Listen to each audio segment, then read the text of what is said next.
Padahal kita harus sadari bahwasanya pembagian harta warisan ini ataupun harta warisan ini adalah suatu nikmat. Kenapa itu nikmat? Karena harta yang kita dapatkan tanpa harus kita bekerja. Karena harta yang kita dapatkan tanpa harus kita mengeluarkan keringat. Maka ini adalah suatu nikmat. Namun terkadang orang kurang menyadari hal tersebut, sehingga bahkan harta itu bisa menjadi musibah. Harta tersebut bisa menjadi laknat.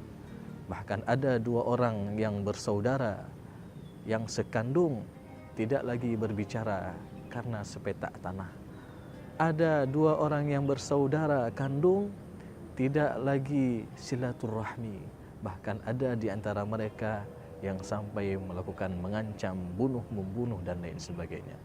Maka ini harus kita sadari bersama bahwasanya setiap harta kita ini akan diminta pertanggungjawaban oleh Allah Subhanahu wa taala.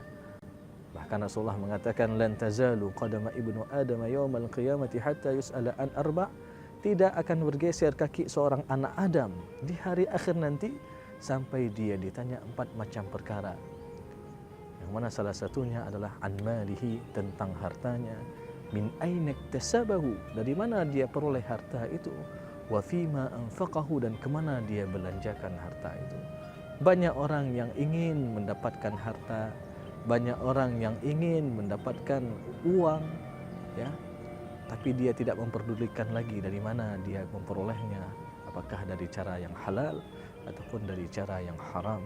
Karena pada hakikatnya Allah Subhanahu wa taala juga pernah mengatakan bahwasanya kita juga dilarang untuk mendekati, ya, hal-hal ataupun hal-hal yang bisa meraih harta dengan cara yang tidak baik. Bahkan di dalam Al-Qur'an kita melihat semua larangan rata-rata, ya, larangan itu dijelaskan secara direct, secara langsung. Jangan mencuri, jangan memakan harta riba dan lain sebagainya. Tapi ada dua hal saja yang kita enggak boleh dekati, digunakan dengan kalimat wala taqrabu.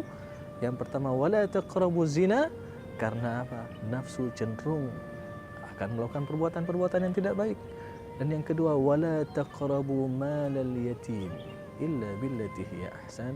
Jangan kita dekati harta anak yatim. Karena kenapa? Nafsu jiwa juga ingin terus meraih harta dengan cepat, ya. Maka ini juga, ya, harus kita sadari bersama bahwasanya jangan sampai harta kita ini bisa membawa kita kepada keburukan-keburukan. Namun kita senantiasa manfaatkan harta kita untuk berada di jalan Allah, untuk terus kita mencari harta yang halal tanpa harus kita menzalimi orang-orang yang ada di sekitar kita. Aqulu qawli hadza wa astaghfirullah li wa lakum wa lisa'iril mu'minin.